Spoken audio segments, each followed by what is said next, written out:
Assalamualaikum warahmatullahi wabarakatuh. Alhamdulillah, kita bersyukur kehadirat Allah Subhanahu wa taala, di mana pada hari ini kita masih diberikan oleh Allah amanah untuk hidup di muka bumi Allah Subhanahu wa taala.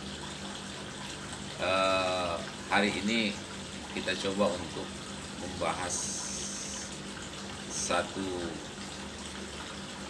ayat Allah. Ayatnya pendek sekali dan mempunyai makna yang luas di dalam kehidupan, menjaga kehidupan manusia. Allah berfirman dalam Al-Quran itu bahwasanya orang-orang mukmin itu adalah bersaudara. Innamal mu'minuna ikhwatun fa'aslihu baina wahaikum wattaqullaha la'allakum turhamun. Ini ayat ini Allah sebenarnya menjamin orang mukmin itu bersaudara. Orang mukmin itu kalau terjadi permasalahan, solusinya ada, fa'aslihu bainahuma. Jadi damaikan mereka berdua ini bila terjadi satu permasalahan di antara kaum muslimin ini.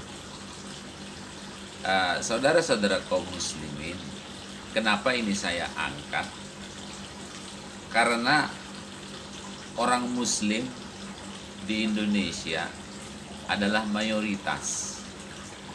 Maka ini persis seperti ketika Rasulullah SAW menyampaikan kepada saudara-saudaranya, kerabatnya, wa anzir asiratakal aqrabain. Wahyu dari Allah Subhanahu wa taala turun kepada Nabi Muhammad sallallahu alaihi wasallam. Dan ketika itu, begitu ayat itu turun, Rasulullah langsung melaksanakan perintah itu. Dia kumpulkanlah di situ semua saudara-saudara Rasulullah, termasuk di situ Abu Lahab. Kata Rasulullah, apakah kalian percaya kepadaku bahwasanya aku akan memberikan satu peringatan? Maka semua menjawab percaya, kecuali Abu Lahab. Nah, ini topik yang kita bahas. Kalau di pelajaran SMP yang bernuansa Islam atau MTS, pasti dibahas ini dalam mata pelajaran sejarah kebudayaan Islam. Allah berfirman dalam ayat itu, tabbat yada abi lahabi wa tab, ma aghna anhu maluhu wa ma kasab, sayasla naron zatal hab wa mra'atuhu hammalatal hatab fi jidha hablum min masad. Ini ayatnya cuma 5 ayat, tetapi maknanya sangat panjang dan sangat bermanfaat ketika kita menjalankan kehidupan ini. Karena hal-hal seperti ini tidak bisa kita lepaskan. Kata Allah Subhanahu wa taala di ayat pertama, kelakuan Abu Lahab itu menunjukkan gimik anggota tubuhnya. Di sini dikatakan oleh Allah tangannya. Ketika dia menyampaikan kepada Nabi Muhammad SAW, apakah ini doang kami itu dikumpulkan di sini hanya menyampaikan itu saja dengan gimik tangan yang membuat suatu panas, ya, memprovokatori kalau bahasa sekarang, dengan gaya-gayanya dia buat seperti itu. Ini sebenarnya sudah terjadi di zaman Rasulullah SAW. Kemudian yang kedua itu, ayat yang keduanya adalah dikatakan oleh Allah Subhanahu wa taala, ma aghna anhu maluhu wa ma kasab. kata Allah Subhanahu wa taala, harta yang dia berikan itu tidak akan ada manfaatnya kepada dia. Kenapa? Karena tujuan dia itu adalah untuk dijadikan sebagai idola, dijadikan sebagai pemimpin yang peduli terhadap rakyat. Waktu itu orang yang peduli terhadap rakyat kecil, orang yang peduli terhadap masyarakat yang membutuhkan, dan paling tinggi yang diharapkan itu adalah dia itu akan disembah seperti Lata, Uzza dan Manna.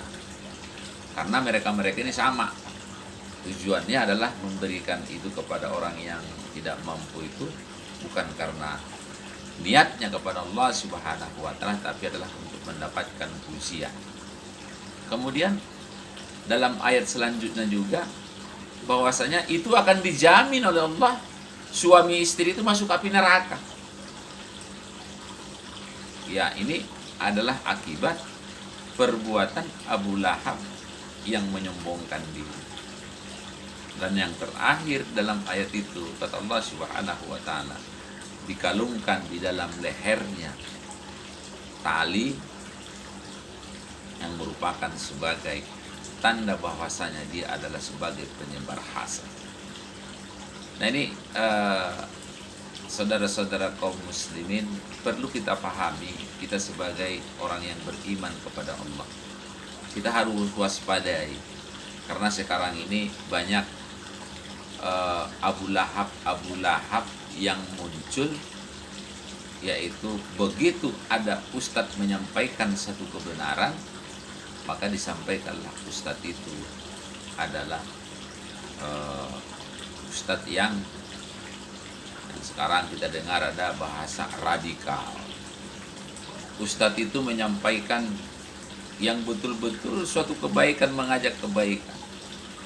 Dikorek-koreklah kehidupan ustadz ini dari sisi kepribadian. Nauzubillah min dzalik. Maka kita lihat dulu siapa sih Abu Lahab ini, sehingga Allah menyampaikan di dalam ayatnya dalam satu surat yang sangat pendek. Abu Lahab itu sebenarnya adalah pamannya Rasulullah sallallahu alaihi wasallam. Abu Lahab bin Abdul Muthalib bin Hisam, itu adalah Abu Lahab. Abu Lahab ini mempunyai nama aslinya bukan Abu Lahab, tapi adalah Abdul Uzza, itu namanya. Artinya Abdul Uzza ini dia dijuluki sebagai Abu Lahab karena kehidupan dia sehari-hari.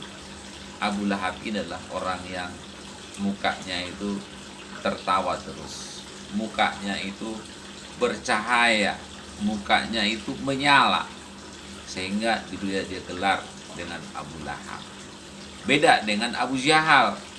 Kalau Abu Jahal itu kata Rasulullah diberikan gelar kepada dia Abu Jahal, yaitu adalah seorang bapak yang bodoh. Nah, itu seorang bapak yang bodoh, walaupun dia pemimpin orang Quraisy, ya. Berbeda antara Abu Lahab dengan Abu Jahal. Saudara-saudara kaum muslimin yang di channel ini berbagi ilmu ini, Abu Lahab itu kalau dari sisi sejarah, karakter dia itu adalah orang yang sifat menghalang-halangi kebenaran. Kita lihat sejarahnya, Rasulullah sallallahu alaihi wasallam begitu menyampaikan kebenaran, dia sudah nongol di sana. Begitu Rasul menyampaikan wahyu dari Allah Subhanahu wa taala, dia sudah ada di sana untuk membantah terhadap berita ini. Kita ambil contohnya ketika Rasulullah sallallahu alaihi wasallam pulang dari Mi'raj, dia mengatakan bahwasanya itu adalah bohong.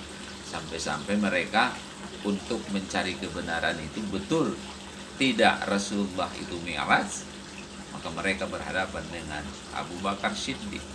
Dan Abu Bakar Siddiq menyampaikan sebaliknya, yang tadinya mereka mengharapkan tidak, mengatakan itu adalah benar, tapi Abu Bakar memberikan satu pernyataan bahwasanya Nabi Muhammad SAW itu adalah betul ketika dia menyampaikan yang namanya Abu Bakar Siddiq. Kemudian Rasulullah SAW itu sifat daripada Abu Lahab itu menyampaikan kepada halayak ramai, memfitnah Nabi Muhammad SAW. Disebutlah Nabi Muhammad itu adalah orang yang gila jabatan. Disebutlah Nabi Muhammad itu adalah seorang tukang sihir. Disebutlah Nabi Muhammad itu ya bermacam-macam sebutan. Yang penting bagaimana caranya supaya menfitnah Nabi Muhammad itu, supaya masyarakat Quraisy ketika itu tidak percaya terhadap Nabi Muhammad SAW. Jadi apapun dia lakukan untuk menfitnah Nabi Muhammad. Nah ini salah satu yang bisa kita ambil hikmah.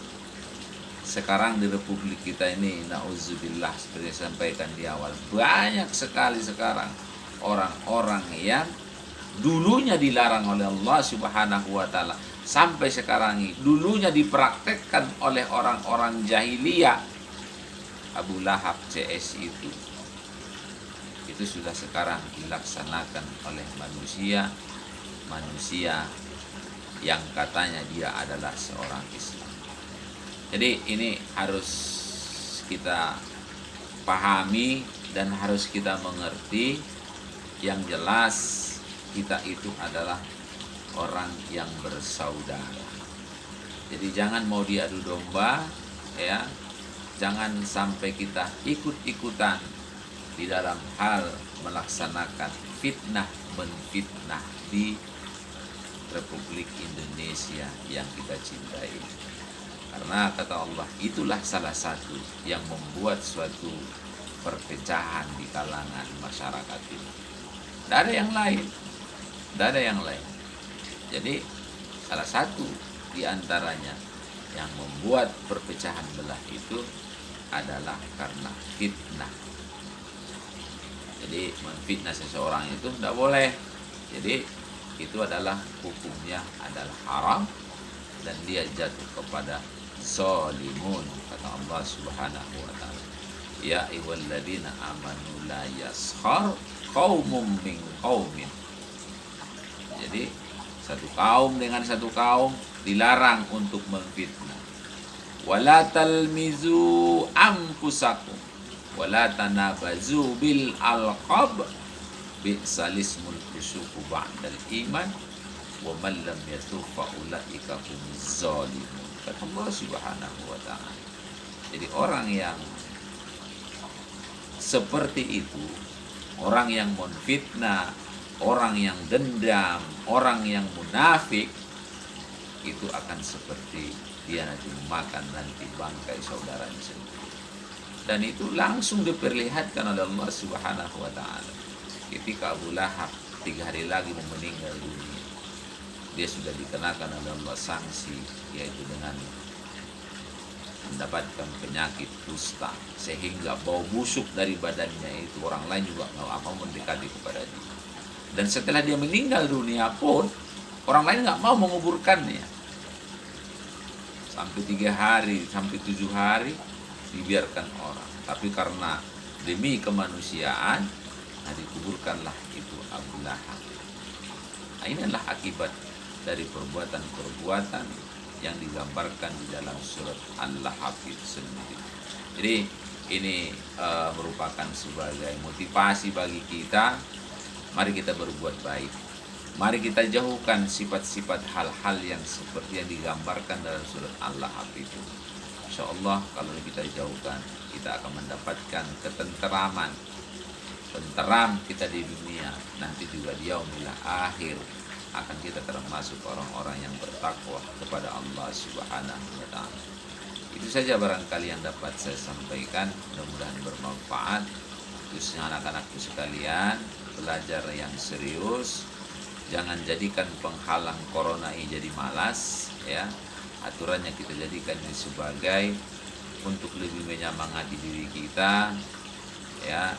Tidak ada rotan, akarnya pun jadi, ya. Jadi belajar itu bukan karena kalau dibarengi dengan malas dalam belajar itu ada sesuatu, ya. Jadi itu nanti tidak akan menghasilkan. Untuk mencapai cita-cita, manjadda wajada, belajarlah kalian dengan sungguh-sungguh. Siapa yang sungguh-sungguh itu pasti akan mendapatkannya. Kemudian kalau nanti kalian sudah menjadi orang, ada umpamanya sebagai tokoh masyarakat, hindari perbuatan-perbuatan seperti Abu Lahab, Abu Jahal, ya, Abu Lahab. Kalau Anda sebagai penguasa nantinya, jadilah Anda sebagai penguasa yang amanah, yang tabligh, yang fatona, dan siddiq. Insyaallah itu Anda itu akan mendapatkan ridho dari Allah Subhanahu wa taala. Ingat, yang mendapatkan satu naungan dari Allah Subhanahu wa taala nantinya adalah orang-orang yang imamun adilun. Demikian, assalamualaikum warahmatullahi wabarakatuh.